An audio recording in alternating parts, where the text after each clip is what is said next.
Bien. Bienvenidos a este segundo taller para padres titulado El amor de pareja, nido que humaniza. Gracias a la Academia San John Henry Newman y Billings RD, hemos propiciado este espacio para que los padres puedan tener un punto de partida de cómo hablar de sexualidad con sus hijos. Mi nombre es Ezequiela Ortiz, soy instructora certificada del método de la ovulación Billings en República Dominicana y subdirectora de la organización Billings RD. Queremos agradecer a la Academia San John Henry Newman en la persona a cargo, que es el ingeniero Carlos Burgos, que siempre nos ha apoyado con la organización académica, la cercanía de poder propiciar estos espacios. Y de igual manera también a la doctora Audrey Reynoso, quien es la directora de Billings RD.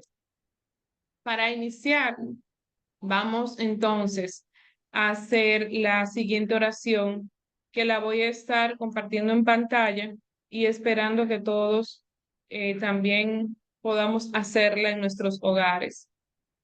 En nombre del Padre, del Hijo y del Espíritu Santo. Amén. Sagrada Familia de Nazaret, enséñanos el recogimiento, la interioridad, danos la disposición de escuchar las buenas inspiraciones y las palabras de los verdaderos maestros. Enséñanos la necesidad del trabajo de reparación, del estudio, de la vida interior personal, de la oración, que solo Dios ve en lo secreto. Enséñanos lo que es la familia, su comunión de amor, su belleza simple y austera, su carácter sagrado e inviolable. Amén. Y de inmediato damos paso a nuestro orador, antelando cuál es el tema que vamos a estar desarrollando la noche de hoy. Y este tema lo tenemos por acá. El primer tema de nuestro taller, que son 3 días, hoy es el primer día, estaremos el próximo jueves 19 y el jueves 26 por este mismo canal y a la misma hora. El tema de hoy es la pareja humana, proyecto de Dios. Y tenemos la presentación a cargo del doctor Pedro Roger. Nos dice que les gusta que le llamen Pedro, así que a cargo de Pedro. Nuestro querido invitado es casado con 5 hermosos hijos. Es médico pediatra neonatólogo, jefe de la sala de pacientes crónicos técnico dependientes. Es director de Comité de Ética Clínica Hospital Avellana en Tucumán, Argentina. Miembro del Comité de Ética de Investigación y tiene una maestría en bioética en la Universidad Católica de Argentina. Ha cursado el Diplomado de Educación Médica en la Universidad Nacional de Tucumán y es docente de medicina, docente de diplomatura bioética y de diplomatura en educación integral a la sexualidad en la Universidad del Norte Santo Tomás de Aquino. Actualmente está a cargo de la formación de líderes de iglesia en el movimiento Puente, a quienes aprovecho para enviarles un saludo cordial con mucho cariño a todos nuestros hermanos del movimiento Puente que siempre también nos apoyan en estas actividades para el bienestar de la familia y de todos. Sin más, todo el escenario es de nuestro invitado. Señores, yo tengo mi lapicero y tengo mi libreta y un corazón dispuesto a lo que el Señor tiene para cada uno de nosotros a través de nuestro hermano Pedro. Bienvenido, Pedro. Muchas gracias, muchas gracias. Se siente desde ya el cariño tan propio, el afecto. Así que aprovechando ese cariño, eh, se está viendo la pantalla. Inicia a verse, sí. Sí. Aprovechando el cariño,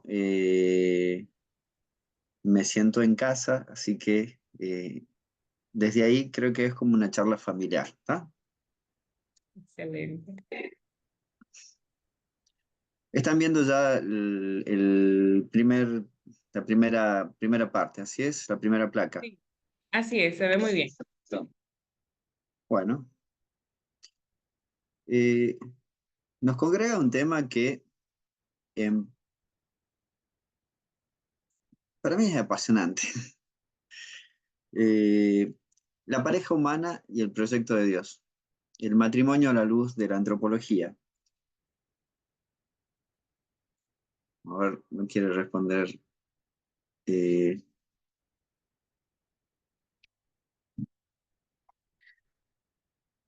a ver si- Perfecto.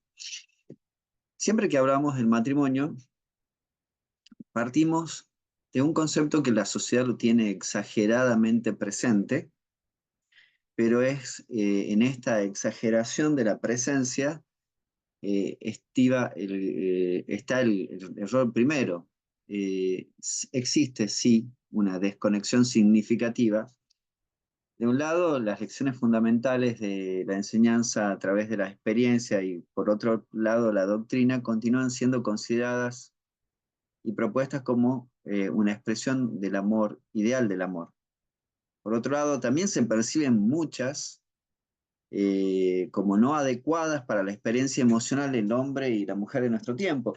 A ver, cuando hablamos de amor, eh, parece que hablamos un idioma que no se entiende. Cuando hablamos de fidelidad, parece que hablamos un idioma que no se entiende.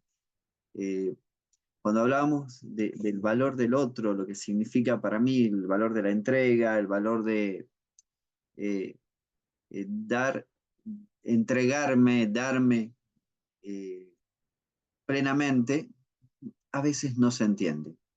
Eh, ¿Por qué?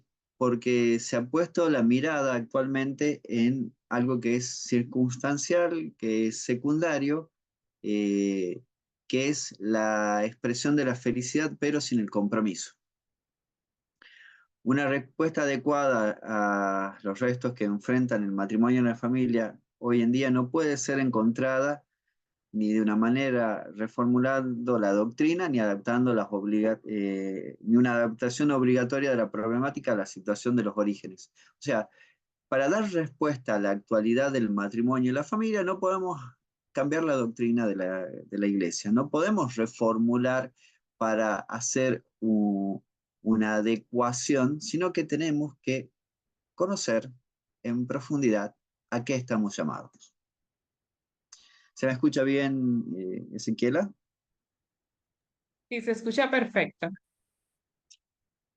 Por eso, en el horizonte hay un horizonte que tenemos que mirar siempre, un horizonte que tenemos que tener en cuenta, que es que el matrimonio es un sacramento y que tenemos que, con nuestra fuerza, con nuestro testimonio, y acá hago una pequeña síntesis de esto, eh, San Francisco de Asís decía a sus discípulos, a sus primeros frailes, eh, hablen de Jesús, hablen de Jesús. Y si es necesario, utilicen las palabras. O sea, lo primero que debemos hacer como matrimonios es ser los propios matrimonios cristianos un reflejo del amor tal que hablemos del matrimonio sin necesidad de hablar. Hablemos de la belleza del matrimonio sin necesidad de pronunciar palabras. eh, Nos dirijamos y que nuestras miradas se iluminen cuando hablamos de la persona amada, que no caigamos en la broma, no caer en la broma sencilla y poco feliz que pueda haber sobre la problemática del matrimonio y la familia. Eh, por ahí es una costumbre que se da. Yo creo que en cierta medida la veo eh, tal vez acá, tal vez también veo otro tanto en las redes, de que esposos se juntan entre ellos y el tema saliente es los defectos de la esposa y viceversa. Pero bueno, es porque perdemos el horizonte de que hay un sacramento. Hay un sacramento. El sacramento del matrimonio está instituido por Cristo y capta lo más profundo de la experiencia de esta doble diferencia. Somos dos sexos eh, que nos unimos para formar y fundar una familia. Y hay que transmitir el evangelio de la familia, que es la parte intrínseca del evangelio. Porque Dios es un Dios familia. La familia es un suelo fértil del cual brota y florece el sentido de la vida. Benedicto XVI, nuestro Papa, nos decía que mm, tenemos que dar, y la manera de dar es dándonos. Y esto sucede en primera instancia en la familia. Me tengo que dar al otro dándome, entregándome.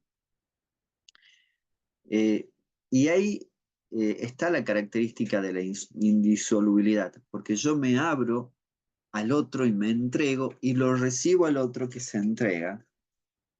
Y como el matrimonio es imagen en el sacramento de cómo Cristo se entrega por su iglesia, cómo la ama hasta entregarse hasta la muerte, no puede ser esto que es reflejo del amor de Dios, de otro carácter que no sea indisoluble. El matrimonio cristiano revela a través de la gracia todo lo que un hombre y una mujer desean de su experiencia, eh, de una experiencia auténtica de amor mutuo.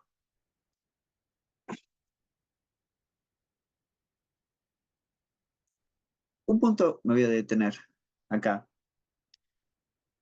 Tenemos que aprender siempre a definir el amor. Parece, ¿qué es amar?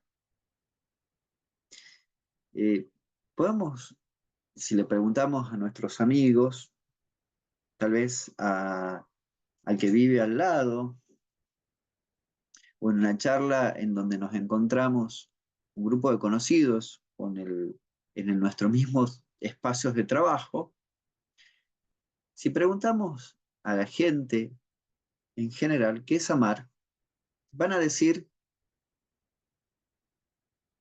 muchos que amar es un sentimiento, que amar es algo importante, que amar es algo lindo, pero amar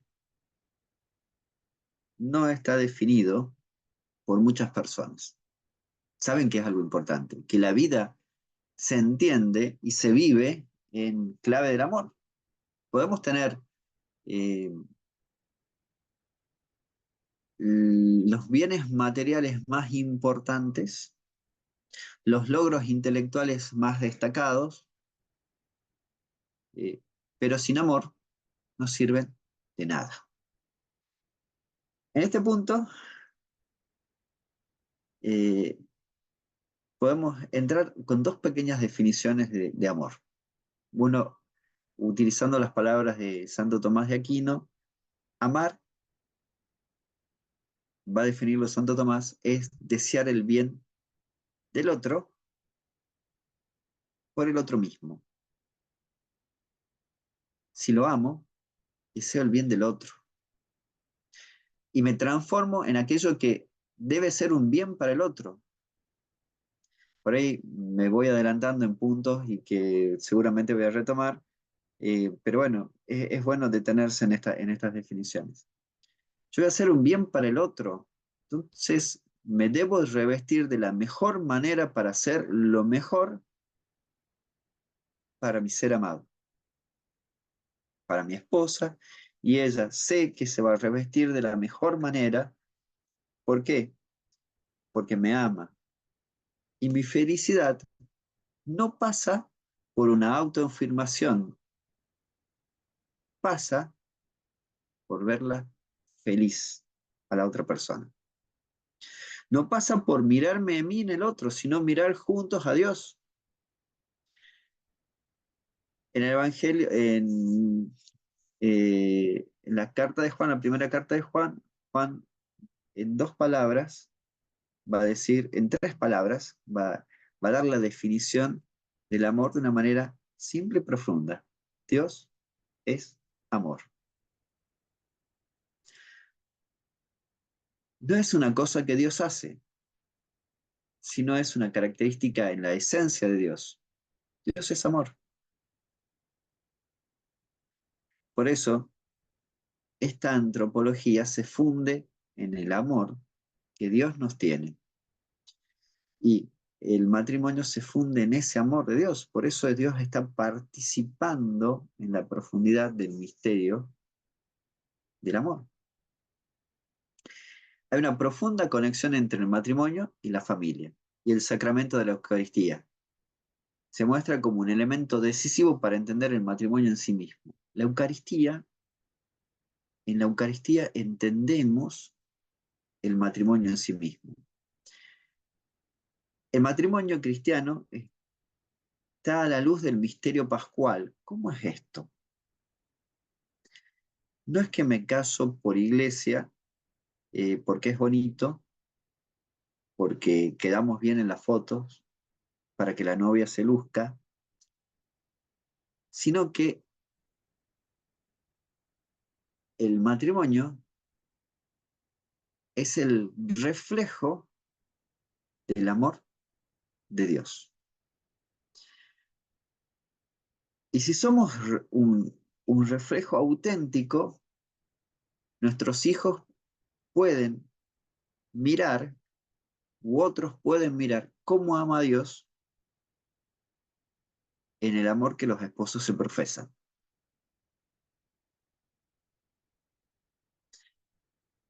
¿Cómo ama a Dios? Como padre en el amor de los padres con sus hijos. Ciertamente, muchas veces somos un pálido reflejo y debemos esforzarnos para reflejar de una mejor manera este punto. En la carta de San Pablo a los cristianos de Éfeso, Efesios 5, es una lectura que siempre está presente en el sacramento del matrimonio, va a decir, siempre muchas veces se la interpreta parcialmente. ¿Cómo comienza Efesios? Pablo le va a decir a los efesios, dice, sométanse mutuamente por amor. Mujeres, amen a sus maridos, porque es la cabeza, amen, obedezcan. Después le va a decir a los maridos, maridos, amen a sus mujeres como Cristo ama a la iglesia y se entregó por ella. Desarrollando un poco esto, si entendemos la lectura, antes de decir que el hombre está en una posición de cabeza de la familia, dice que ambos se tienen que someter mutuamente por amor. La palabra someter nos es un poco difícil en esta manera, en este tiempo. Pero ¿cómo podemos explicarla? No debe predominar mi voluntad en el matrimonio, pero tampoco debe predominar la voluntad del otro, sino tener la capacidad de acoger la voluntad del otro, porque la mía es acogida. Someto mi voluntad no al yo que se reafirma, sino al nosotros que surge. ¿Y cómo deben amar? Obedeciendo, audire, escuchando. Mujeres escuchen lo que dice su esposo, pero esposos amen y entréguense como Cristo se entregó por su iglesia. ¿Y hasta dónde se entregó Cristo? Hasta la muerte, y muerte de cruz. O sea, el esposo debe entregar la vida por su esposa. Como le digo, siempre se lo lee parcialmente y se quedan con detalles que, interpretados fuera del texto, fuera del contexto, suelen ser poco felices. Convergencias y divergencias. El amor humano y su prolongación natural en matrimonio se apoya en una relación de persona a persona. Dos personas que han de encontrarse e integrarse en una unidad armoniosa. La armonía no es un solo tono. Cuando uno escucha algo armónico es que antes ha resuelto un conflicto. Por ejemplo, vamos a escuchar una orquesta, y antes de escuchar una pieza de música,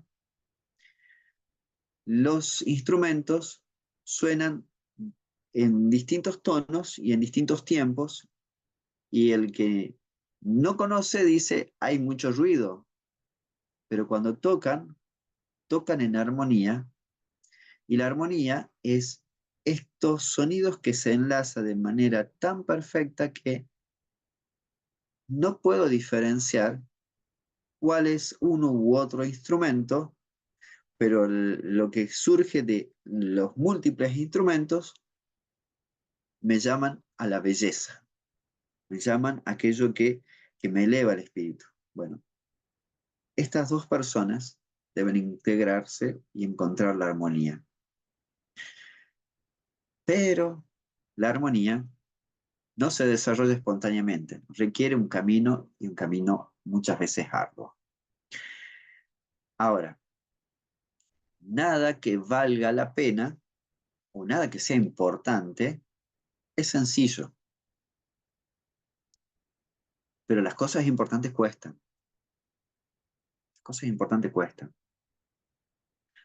Por ejemplo, encarar una carrera, estudiar algo, hacerme de aquello que va a ser un bien, no es gratis, requiere esfuerzo.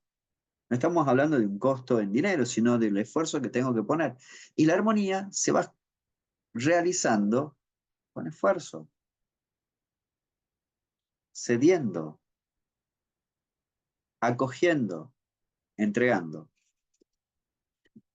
El casamiento, libremente aceptado, reúne a los novios, transformándolos en uno solo. Esta unidad no deja de descansar sobre la dualidad de las personas que lo componen. Son dos, pero el matrimonio los llama a ser uno. Y en las esencias ya son uno, porque cambiaron su esencia.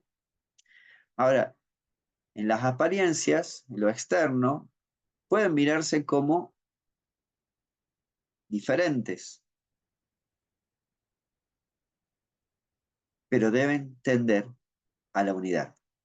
Es innegable que el matrimonio coloca a la pareja en una difícil situación dialéctica. Pasar de ser uno, de ser uno, continúan siendo dos. Dos seres para amar, pero es precisamente porque amamos, nos queremos unir y convertirnos en uno solo. La unidad nunca es un logro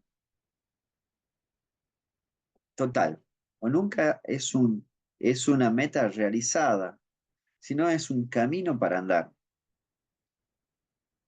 Y siempre hay que dar un paso nuevo. Siempre debemos renovar, querernos fundir en uno.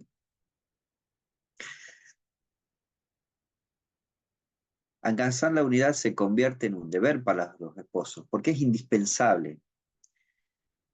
El matrimonio no puede vivir y sobrevivir si no logra unirse sólidamente para hacer frente a las eventualidades, para construir su felicidad.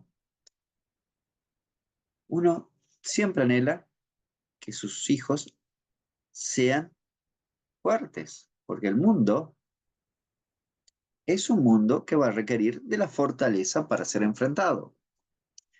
La fortaleza no está tanto en el orden de la embestir, como lo presentan hoy a la fortaleza en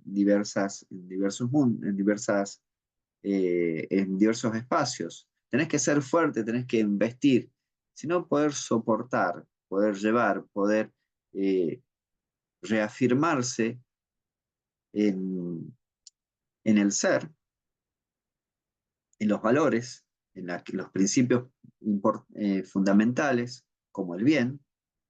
Se necesita fortaleza y el reflejo de la fortaleza, los hijos tienen que verlo en la unidad que tienen los padres. No hay amor sin unidad y no hay felicidad sin amor. Por lo tanto, no hay felicidad sin unidad. No hay felicidad sin unidad. El amor se debe realizar en este don de sí al otro. Me regalo, me dono. No es, el otro es el importante, el más importante. Y como el otro me considera el más importante, o dicho de esta manera, quiero feliz al otro y viéndolo feliz, soy feliz, y viceversa, constituimos entre los dos un nosotros. Cuando la pareja está realmente unida, cada uno de los individuos está en flagrante contradicción consigo mismo.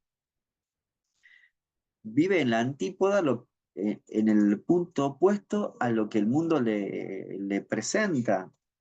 Vive la vida en otra dimensión. Siempre nos van a presentar, cada vez con más fuerza, sé vos mismo, constituite, tus logros son los más importantes. Y si bien puede ser hasta cierto grado así, no lo es totalmente en la realidad del matrimonio. No lo es totalmente. Tenemos que unirnos y trabajar para unirnos sólidamente. Y unirnos sólidamente le va a dar solidez al matrimonio. Y un matrimonio sólido genera una familia sólida. Una familia sólida genera nuevas familias sólidas. En esta distinción, el matrimonio genera la familia. Por eso siempre atender a la unidad de los esposos como un valor primero en el matrimonio. Cuando llegan nuestros hijos y uno u otro tienden a desplazar del lugar que debe ocupar el esposo o la esposa, tienden a desplazar y lo hacen ocupar a los hijos. No es un error poco frecuente. Si uno preguntara quién es más importante, aunque es una pregunta que no deberíamos hacer, pero si preguntáramos, ¿quién es más importante? ¿Los hijos o tu esposo? Preguntáramos a una mujer y a un varón, ¿tus hijos o tu esposa? Y más de uno puede responder que los hijos. Sí son muy importantes, pero la manera de darle lo mejor a los hijos es la unidad de los esposos. Necesitamos la unidad como una espontánea exigencia del propio amor, como un imperativo impuesto por la vida en común. Necesitamos una visión común de los problemas. Y para tener una visión común, lo que debe abundar es el diálogo. Yo no voy a tener una visión común si quiero imponer mi palabra, mi mirada, mi visión o mi razón. Puedo tener la razón, pero si la razón no está acompañada del amor y del perdón, tendré la razón, pero no haré feliz al otro, ni seré feliz. es mejor de poner algunas razones o tener paciencia en el diálogo hasta llegar al acuerdo para que surja esta mirada común, esta mirada común. Y si no surge la mirada común, seguirnos hablando. Este mundo nos ha hecho querer resolver muchas veces las situaciones en una inmediatez que nos lleva puesto. No nos aguantamos muchas veces eh, que la señal de internet esté caída, que no me bajen los datos en el teléfono o se descarguen los archivos de manera inmediata. Esto que es tan rápido, que ha pasado de segundos a milisegundos, también se ha implantado en nuestra manera de pensar y de concebir la solución de los problemas.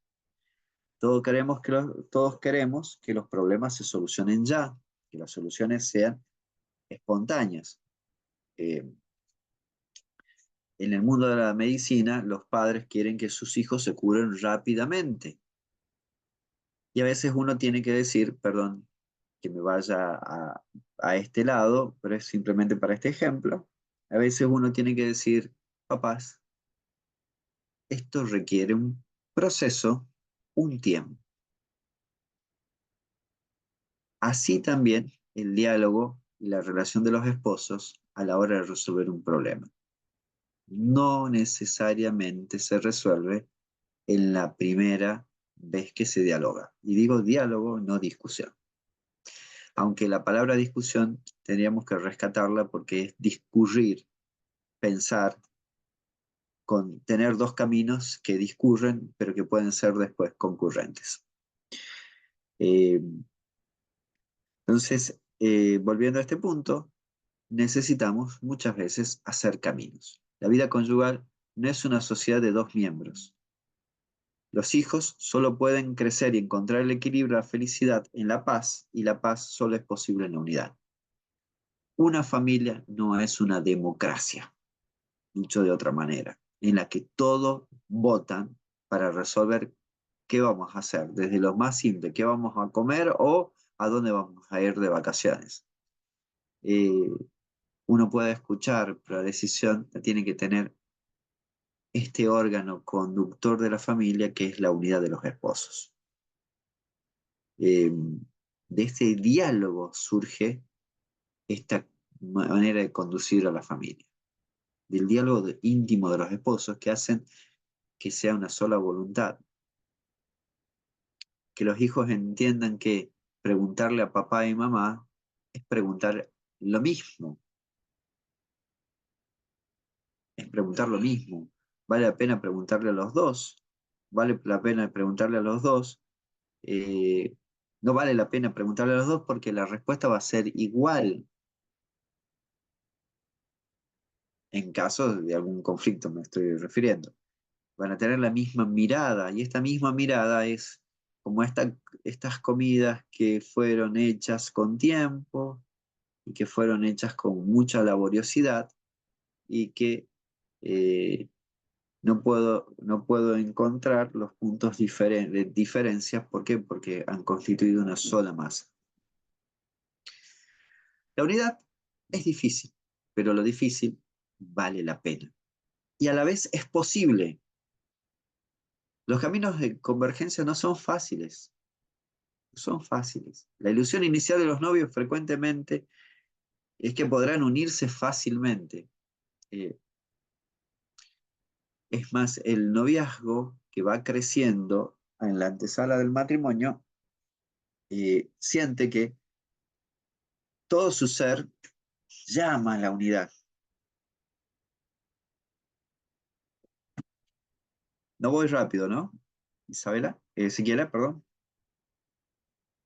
Ah, está perfecto.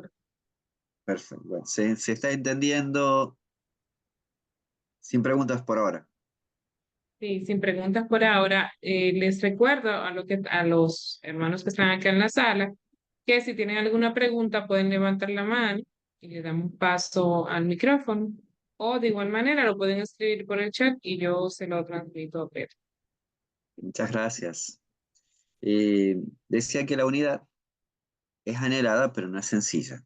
El entusiasmo del amor lo sitúa dentro de una euforia que hace desaparecer todos los obstáculos y creen dirigirse a una unidad soñada. Sin embargo, como decíamos, la realidad lo hace sentir pronto. ¿En qué nos unimos? ¿O cómo convergemos? Tenemos dos psicologías. Los dos somos seres que se unen. Su semejanza esencial les ayudará a comprenderse, pero al mismo tiempo, sus desemejanzas, su falta de semejanzas, corre el riesgo de oponerlo. La dinámica sexual sobrepasa, por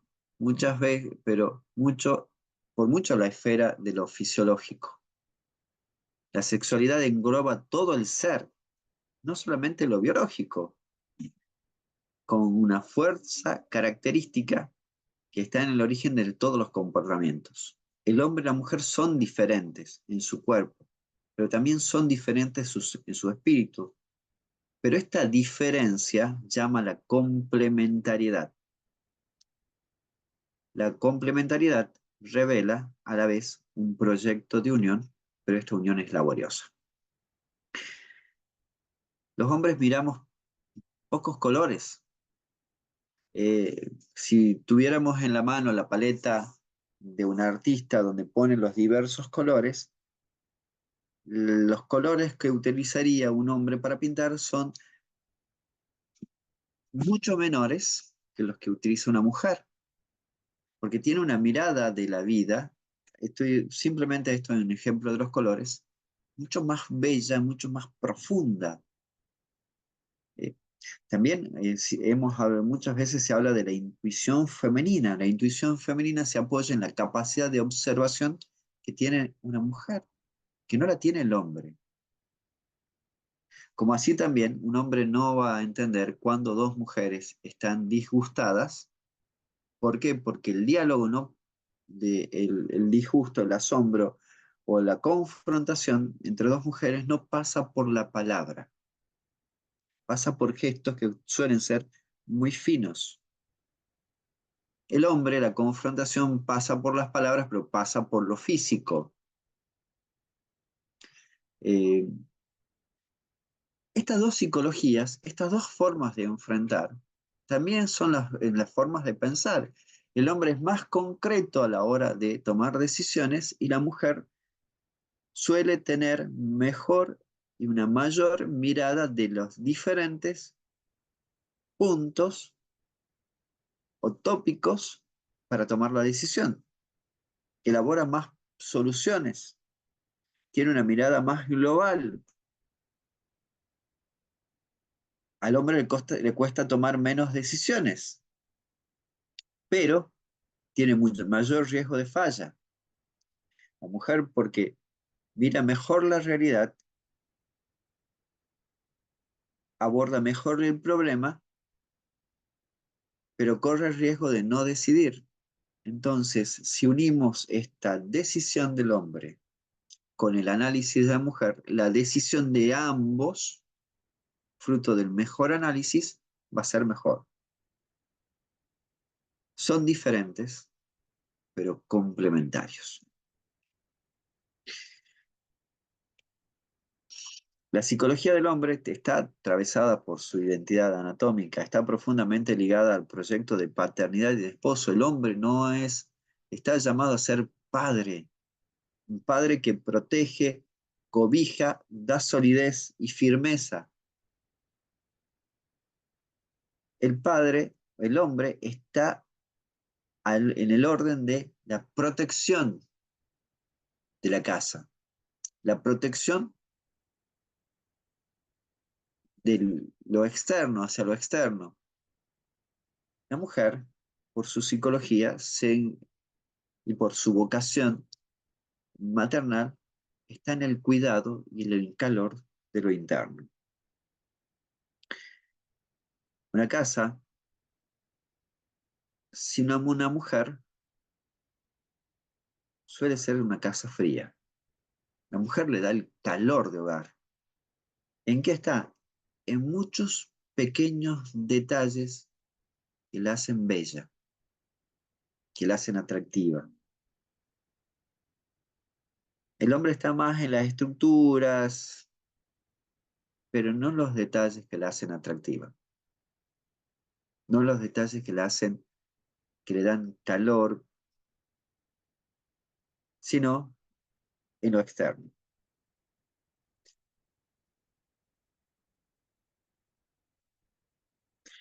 Como el hombre está llamado a la paternidad, la mujer en su ser más profundo es madre.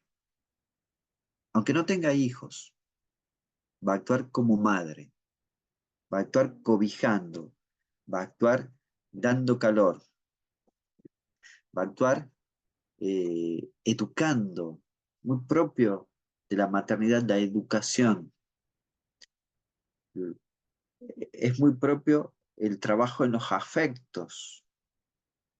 No quiero decir que esto no lo pueda hacer el padre, pero la mujer tiene esta característica de poderlo trabajar con una mayor sencillez, una mayor espontaneidad.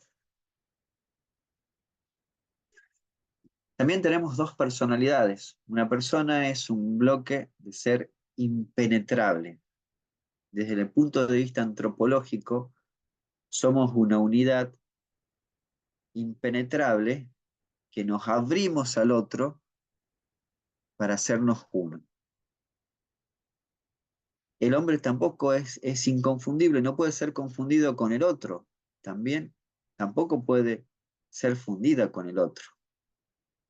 La existencia se suma en un ser en sí misma, en la conciencia de que ella tiene un ser y de ese ser para sí.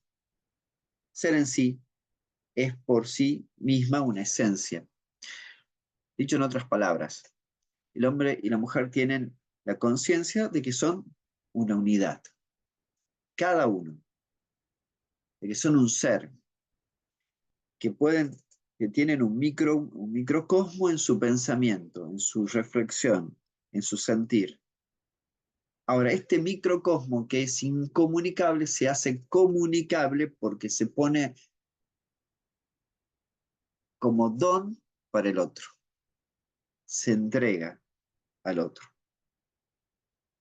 y lo recibe al otro para fundirse en nosotros. Dos en sí y dos para sí, que son capaces de comunicarse. También podemos decir que este llamado a la unidad llama a fundir estos dos egoísmos. Generalmente, muchas veces se confunde esto que sea un don en sí como para mí, centrado en mí, que condiciona mi propia existencia. Por más generoso que sea el amor, siempre puede darse un egoísmo secreto. Hay que trabajarlo, hay que trabajarlo. Este egoísmo amenaza constantemente el matrimonio. Compromete tanto el amor como la unidad. Ciertamente los conflictos son inevitables, son algo normal, pero el fundirse el uno con el otro requiere también ir limando asperezas, eh, ir encastrando, siendo lo mejor para recibir al otro y el otro siendo lo mejor, sacando aquello que se reviste de egoísmo porque es peligroso y mirando al otro como don.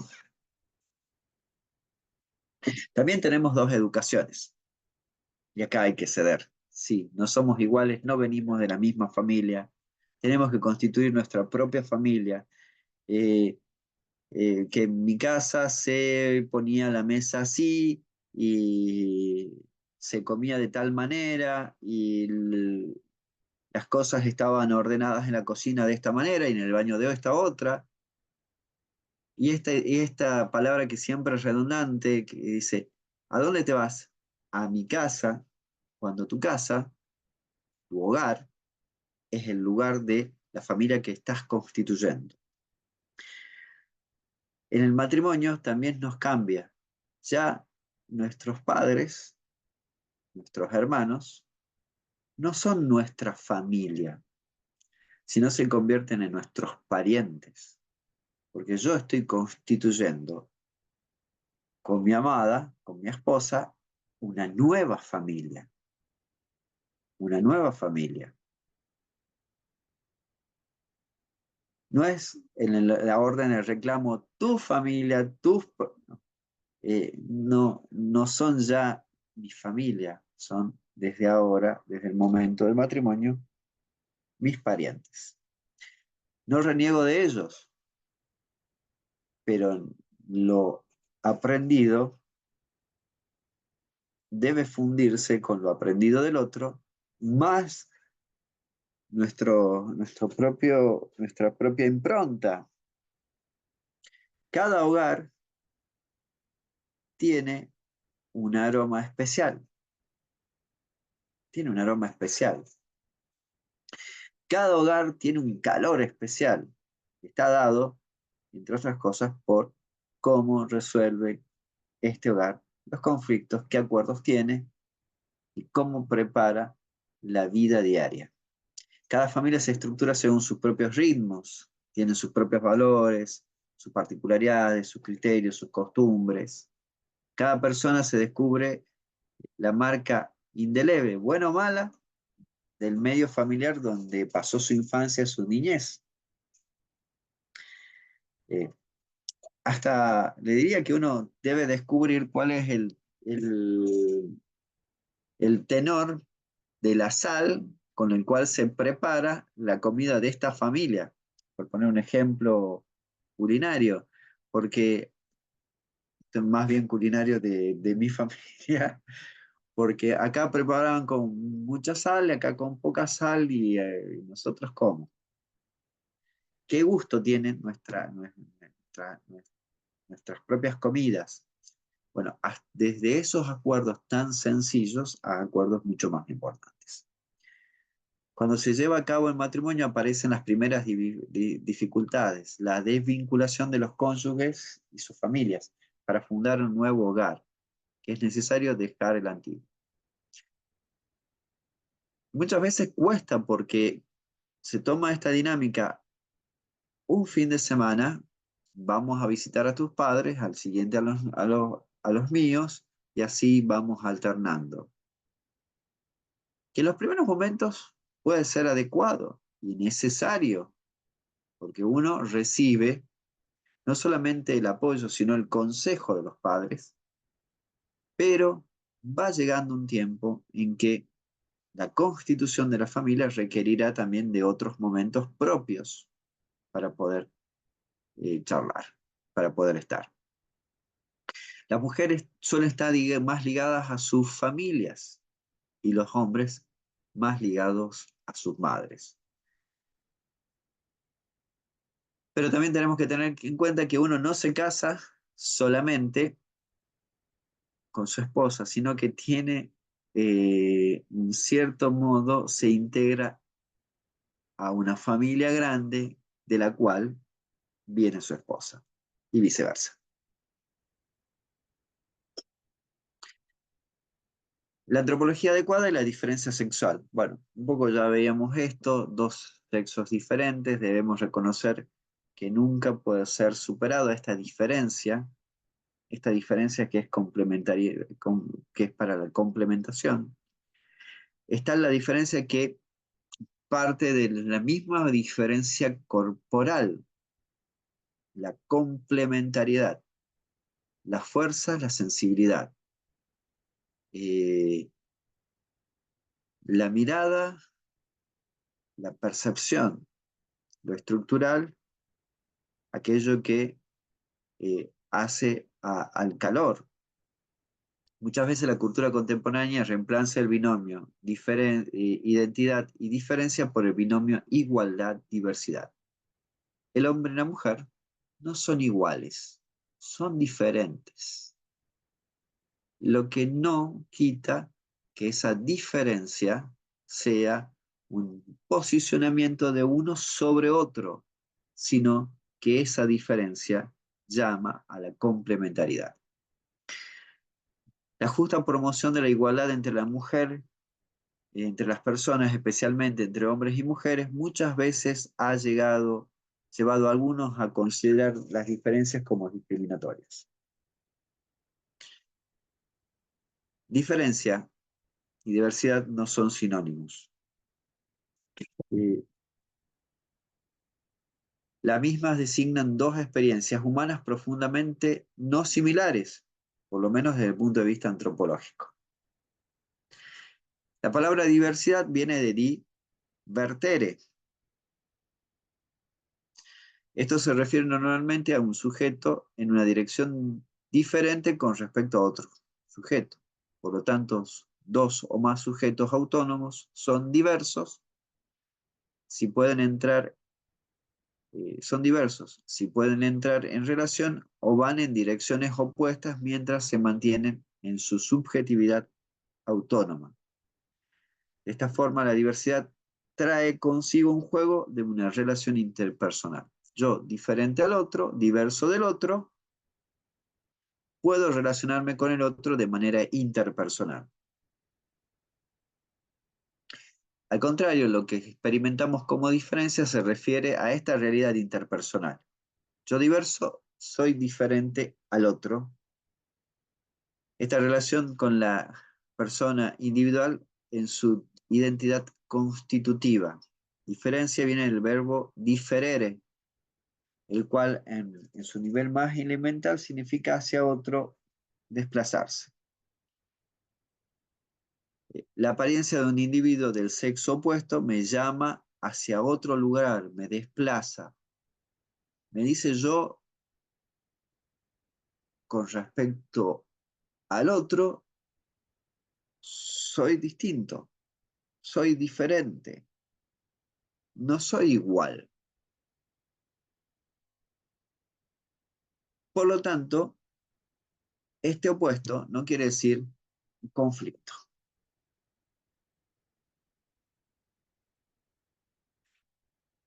La diferencia sexual debe ser entendida también dinámicamente. Eh, como les decía, el hombre y la mujer, desde su diferencia sexual, no solo, no solo son complementarios a nivel de su cuerpo, sino de su pensamiento y también en la capacidad de resolver los problemas.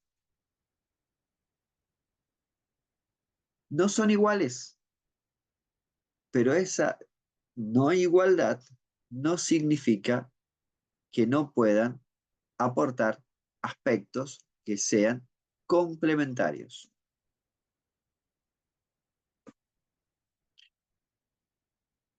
¿Cómo estamos hasta ahí? ¿Vamos bien? Sí, vamos bien. ¿Ninguna pregunta? Bueno, los amigos no, yo sí tengo mis preguntas, pero yo te las puedo hacer al final si gusta. Ok, buenísimo. Es Pero precisamente la tarea. les animamos a los que están en la sala si tienen alguna pregunta, nuevamente, están como en su casa, la pueden realizar, o no sé si es que todos están igual que yo, tomando notas para hacerla. Okay. Es precisamente la tarea del individuo puede abrirse en sí mismo al otro, de esta forma embarcarse en un camino hacia el amor, el cual no puede evitar que se involucre en una decisión. Como decíamos, amar es desear el bien del otro por el otro mismo. El amor es una decisión, no es un sentimiento, o abarca el sentimiento. pero es una decisión. Yo tomo la firme decisión de la felicidad del otro. Por eso lo elijo y lo vuelvo a elegir y lo sigo eligiendo, porque el otro también me elige y me sigue eligiendo. Por eso busco conquistarlo y lo sigo conquistando. No solamente lo enamoro, sino lo sigo enamorando. Quiero lo mejor. Entonces, revisto en esto de la relación día a día de pequeños gestos que lo hagan sentir y saberse feliz, elegido. Eh, como el otro me elige, yo elijo ser escogido por el otro, que es sexualmente diferente de mí, con el propósito de vivir por siempre con ella en una comunión de vida y de amor fructífero. El varón y la mujer no son un simple dato biológico o una simple construcción cultural. Hoy las teorías de género quieren intentan, por lo contrario, reemplazar sustancialmente las diferencias sexuales con las varias orientaciones de género. Esta teoría está muy afiliada muy de cerca con algunos tipos de feminismo. Las mujeres defendieron a mediados del siglo pasado la igualdad y el antagonismo entre los sexos y fueron más allá hasta el punto de mantener que la abolición de las diferencias en sí misma era un prerequisito para la igualdad. En realidad, nunca vamos a ser iguales. Constitutivamente no somos iguales. Hormonalmente no somos iguales. Nuestras conexiones cerebrales no son iguales. Podríamos decir que nuestro cableado neuronal no es igual. Nuestra mirada no es igual, nuestra manera de percibir no son iguales. Sí, complementarias. De esta manera, la diferencia sexual tiende a ser reducida a una condición meramente cultural. Por lo tanto, intercambiable, manipulable. La diferencia sexual es constitutiva del hombre.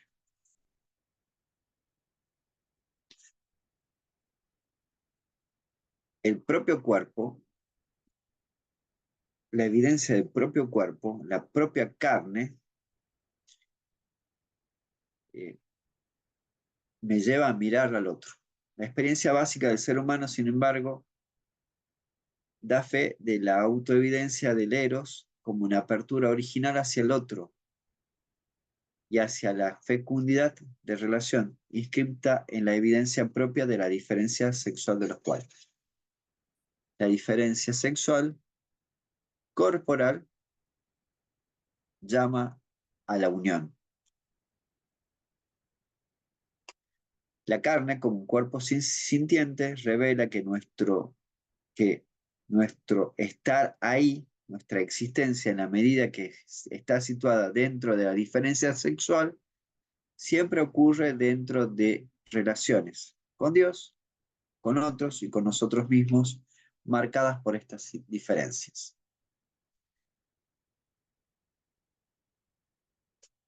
La carne debe entenderse como toda la persona, diferente uno con otro, complementario uno con otro. El carácter original de esta diferencia marca indeleblemente a cada persona en su singularidad. Reconocer esta estructura antropológica insuperable nos permite adoptar las generalizaciones. Los conjuntos de problemas inherentes a la diferencia sexual, como aquellos ligados al matrimonio y a la familia, deben ser tratados como situaciones únicas, empezando por el individuo.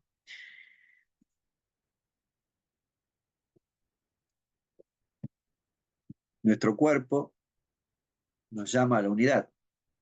Eh, el hombre tiene un cuerpo y tiene un espíritu, tiene un alma espiritual, tiene un alma espiritual. Desde el aspecto antropológico, el alma, el espíritu, le da unidad al cuerpo. Y el cuerpo le da individualidad al alma, porque esta alma es de este cuerpo. O sea, es tal la antropología o es tal la realidad de la persona que solamente se puede unir a otra de manera oblativa. ¿Cómo es esto? Solamente se puede unir al otro cuando el carácter es de entrega total.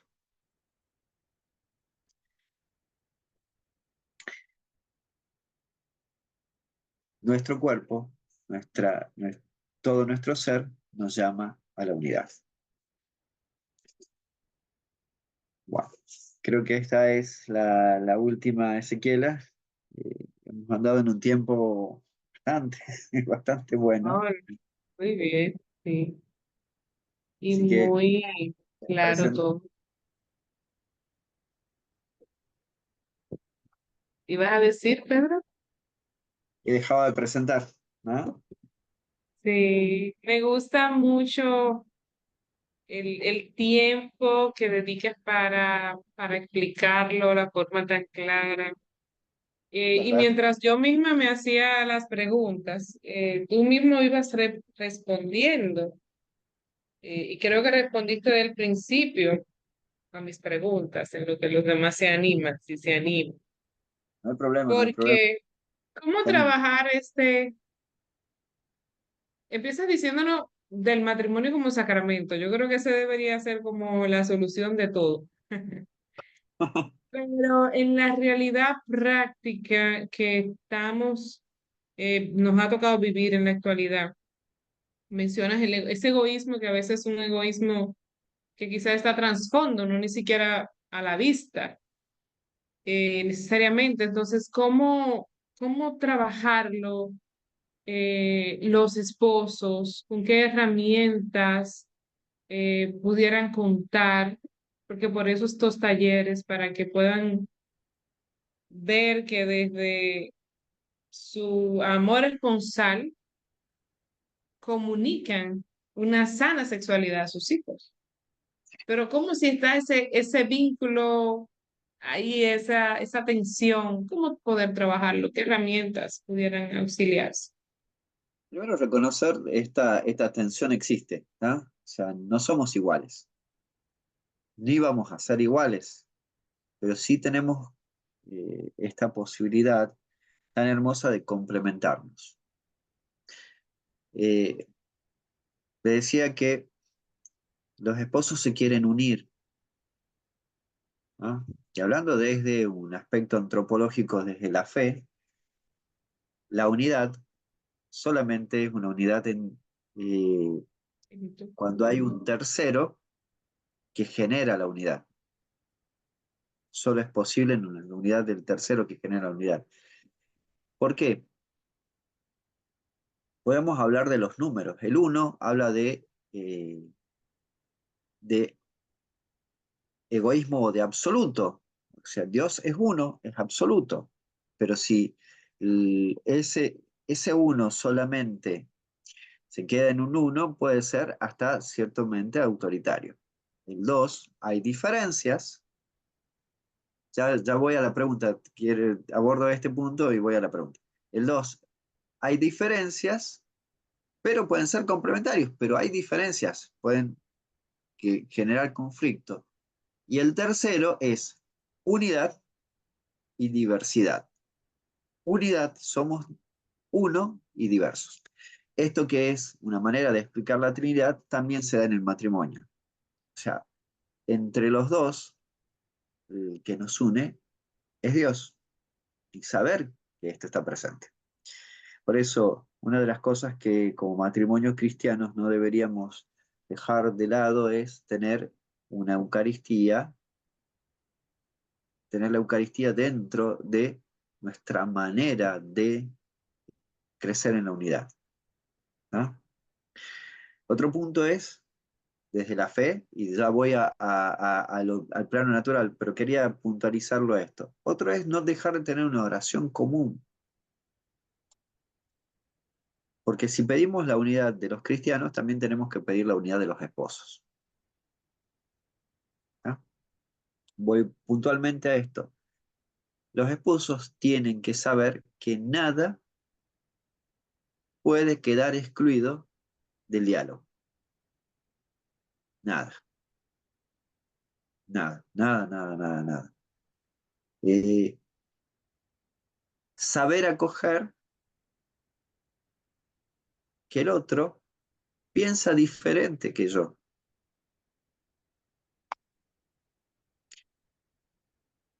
No querer tal vez resolver todo, tal vez no sería el mejor. Hoy por hoy hay todos expertos en tomar decisiones, los expertos en decisiones, pero quieren decidir rápido, ¿no? En un matrimonio no se decide rápidamente. Se decide mejor. ¿Por qué? Porque la decisión es de dos. Se decide con tiempo, se decide dialogando, se decide deponiendo. Fíjate cómo es una afrenta al individualismo el matrimonio, en el que yo para poder decidir necesito abrirme y dar espacio al otro. Hoy hablan de los trabajos en equipo, de las empresas y demás, y el mejor equipo de trabajo es el matrimonio.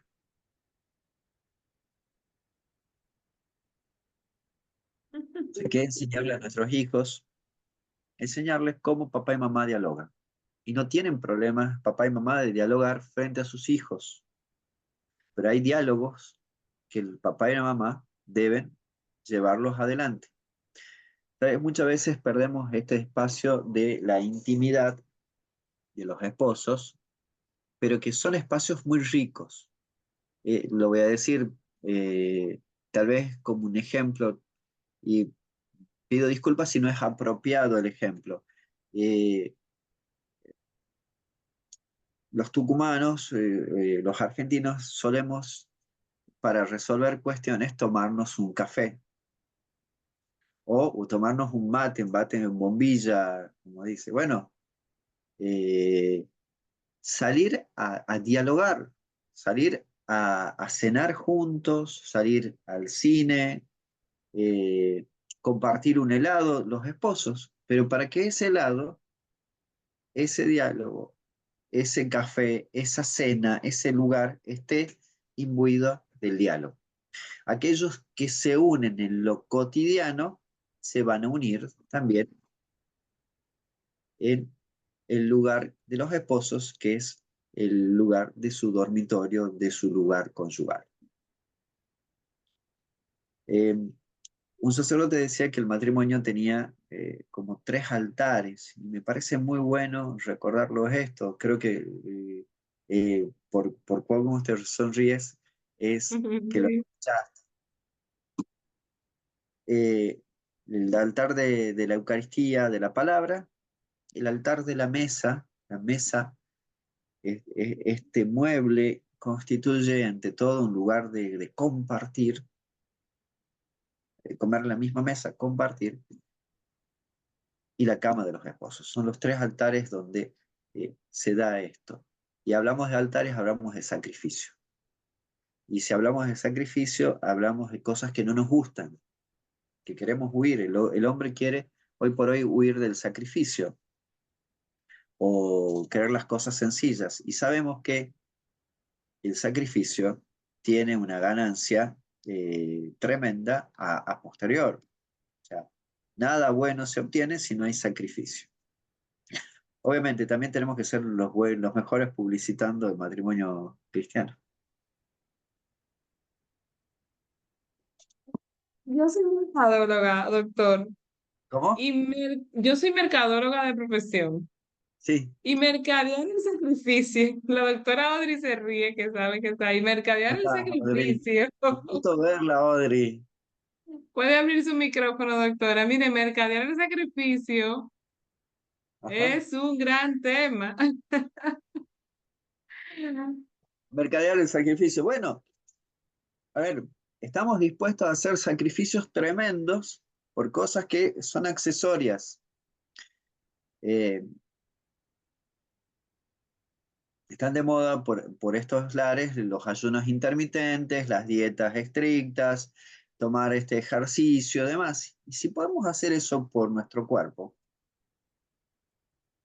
que tenemos que hacerlo, ojo, que está bien. No podemos hacer esto por el otro. No me puedo sacrificar. Si yo me entrego, no es una entrega así simplemente en un romanticismo, eh, ¿cómo podría decir? Sin sustento, sino una entrega verdadera, de sacrificio. Pero no es un sacrificio y decir, ay, pobre, yo que me sacrifico. No, no, no, no, sino que eh, me sacrificio por el bien y la felicidad del otro. Y uno es receptor del sacrificio del otro. Y hay momentos que nos preparan, los momentos de bonanza, de bondad, nos preparan para los momentos difíciles. Y no estoy hablando de la desunión de los esposos, sino te hablo de la enfermedad. Hay cuestiones que tenemos que charlar desde novios. El noviazgo tiene que ser este aprendizaje de aquello que se va a perfeccionar y se va en el matrimonio. Por ejemplo, me ha tocado ser testigo de novios de, vamos a decir matrimonio, no dejaban de ser novios y no eran todavía matrimonio, pero que tenían hijos muy enfermos. Sí, a ver, este dolor, si ellos lo saben procesar, le va a generar unidad. Si se permiten dialogar esto, eh, genera unidad. O lo puede desunir totalmente. Si prevalece el yo, nunca voy a constituir en nosotros. En noviazgo tenemos que hablar de cómo vamos a relacionarnos con nuestra familia, de la cual venimos. Eh, si tenemos hijos, si no tenemos hijos, ¿cómo esperarnos? ¿Cómo esperarnos? Eh, si estamos enfermos o si tenemos un hijo enfermo. La economía, y ahí me meto en un tema complicado. ¿Cómo es la cuestión? ¿Es tu plata o es mi plata? ¿O es la de los dos? Que vos pagas la luz y yo pago el gas, eh, las expensas las pagás vos, yo el alquiler. Eh, ¿Cómo es? Entonces, eso que es externo debe estar también dialogado. Amén. Amén, excelente. De verdad que muy, muy claro. Tenemos unos comentarios acá, nuestros queridos hermanos de la diócesis de Bani, Lino y María, nos dicen el matrimonio es un conocimiento mutuo. Debemos buscar siempre la armonía en el hogar. Pues si los esposos están claros en lo que quieren, amarse para toda la vida, debemos estar dispuestos a ceder, amar, siempre amar. Me gustó esto, amar, siempre amar. Sí. Carlos y Ariela nos dicen, es un intercambio, cambia la perspectiva, o sea, cuando vemos esa entrega que nos han mencionado, esa decisión cambia la perspectiva del matrimonio. Y nos comparte Mariela, gracias por aportar claridad a la belleza del matrimonio y al don de la familia. Yo me quedo con muchas ideas importantes. Entre otras, el matrimonio es el mejor equipo de trabajo. Amén. Y así es, Me permito a lo que decían Lino, María. María, dice el matrimonio, simplemente puntualizando, a mí me gusta trabajar por las palabras, con las palabras. Dice, el matrimonio Excelente. es un conocimiento. Conocer es conacer, nacer a algo nuevo. O sea, cuando conozco, nazco a una nueva realidad.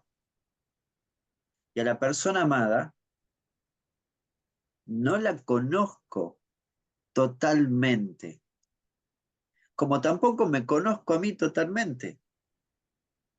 Entonces, en el transcurrir de la vida voy conociéndola, por lo tanto, voy naciendo a algo nuevo, como ella me va descubriendo. Y me voy descubriendo para entregar lo mejor.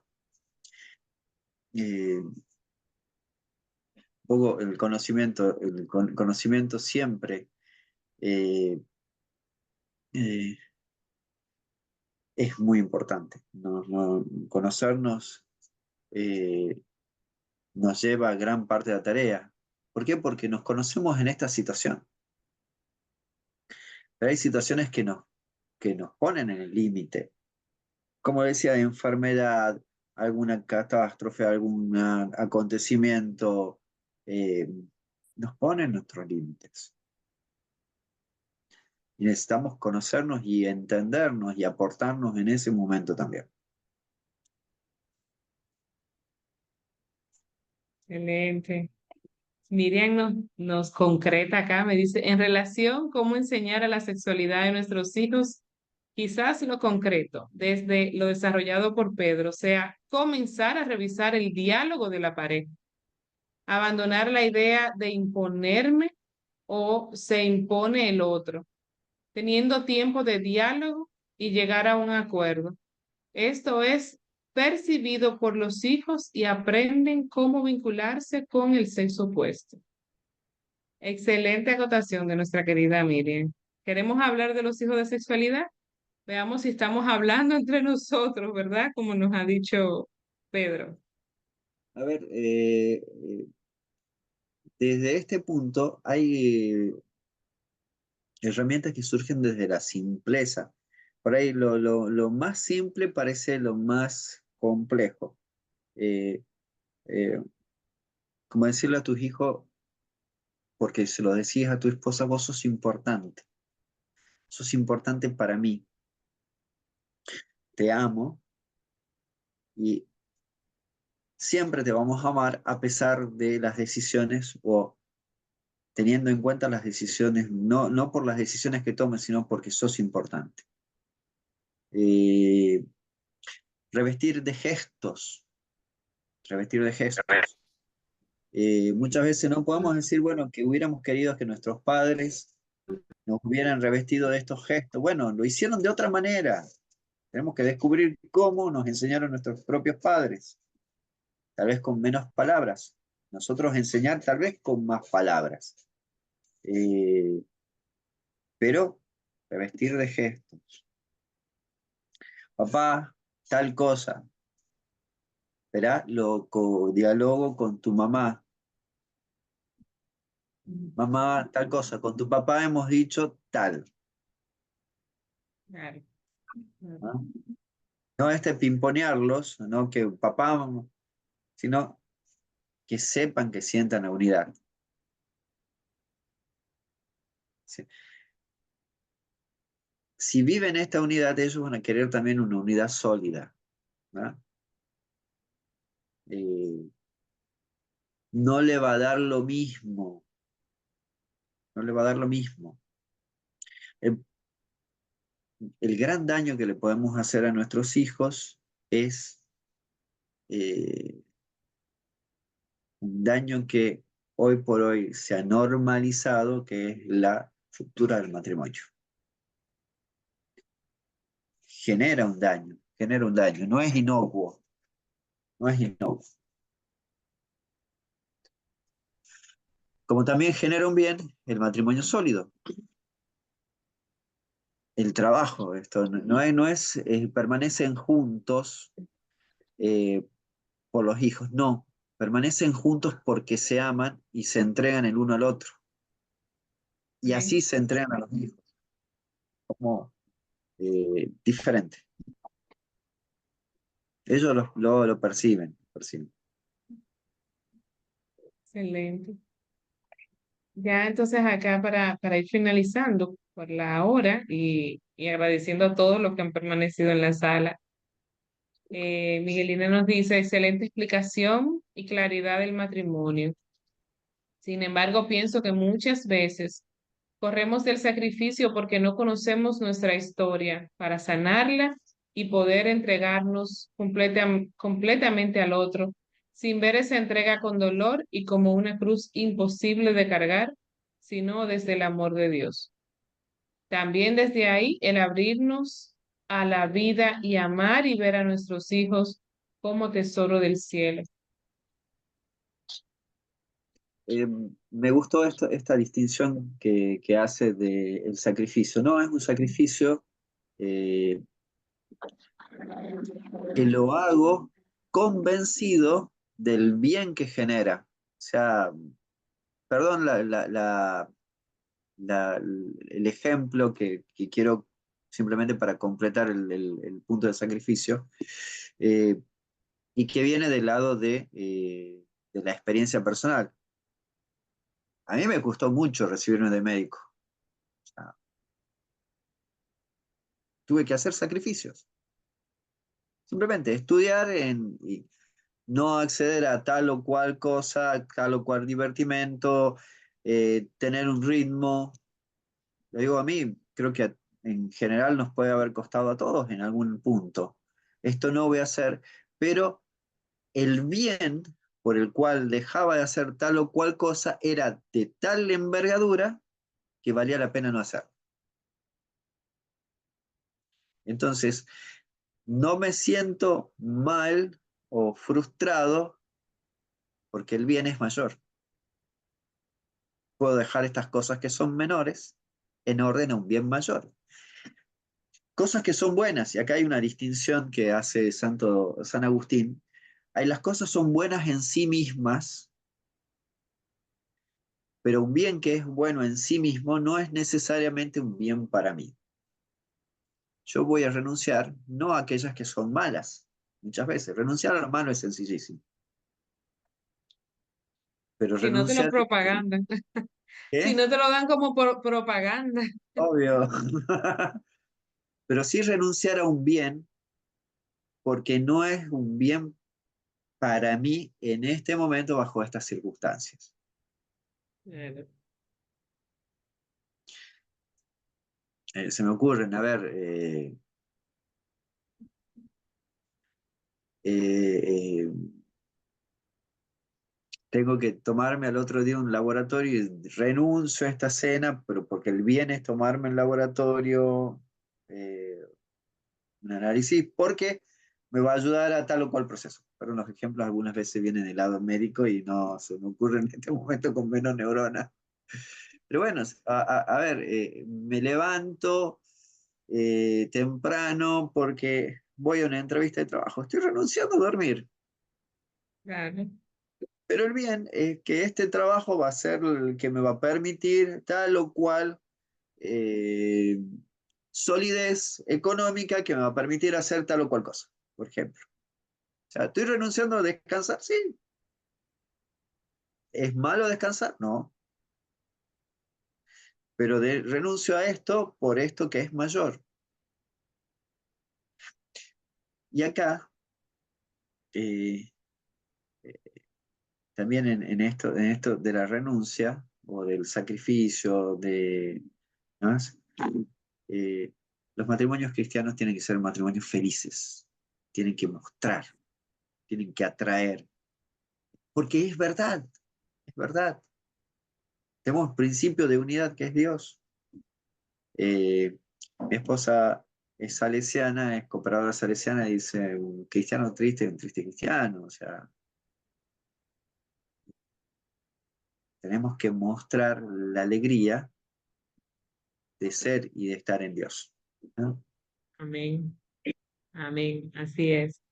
Tenemos dos comentarios más por aquí. Tenemos Laura que nos dice, los niños ven el matrimonio sano, incluso demostraciones de amor y del servicio entre ambos. Tengo la experiencia de escucharlos, eh, que desean vivir también el matrimonio, incluso con la historia, cómo nos conocimos, es decir, ellos les cuentan del noviazgo, ¿verdad? Detalles cotidianos y les mostramos que hay un proceso previo del llamado noviazgo y que nos llevó a unirnos en sacramento y eso los mueve a desear vivir así. Qué ensueño esto que nos acaba de escribir Laura.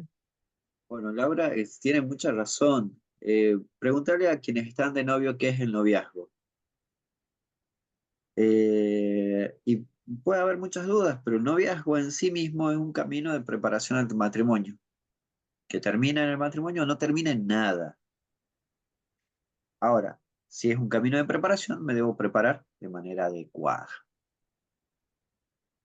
Entonces, Amén. eh, la adecuación de la preparación es porque aquello es importante. Hay muchas veces para las cosas importantes o para las más importantes no estamos convenientemente preparados. Vamos aprendiendo, está el consejo del otro, pero debemos tomarnos, y esto creo que es una oportunidad de esta preparación que puede ser mejor, más adecuada. ¿Por qué? Porque es lo más importante. La vida no pasa, la felicidad, la felicidad no pasa por el rédito económico, por el rédito profesional, pasa por aquellos que constituyen este círculo tan particular y tan lindo que es la familia. Por ahí Amén. pasa, por ahí pasa la realidad del hombre. O sea, la familia, el estar con Dios y todo lo que hagamos va a ser un rédito también para nuestra familia. Amén. Y por último tenemos Lino que nos dice estar más consciente de que estamos procreando nuestra familia y que los demás son parientes nuestros. Eso debe servir de motivación para amar en todo momento a nuestra familia. Muchas gracias, Pedro, de verdad, Placer. por la excelente exponencia, por todo el cariño y el empeño que se nota que haces tu trabajo como doctor, como padre de cinco. Señores, yo hablaba con Pedro esta tarde y él me decía las edades de cada uno de sus hijos y le digo, wow, ya estás pasando lo peor. Me gustó su respuesta porque dijo, son etapas. Fue algo así, Pedro, que usted me dijo, ¿verdad?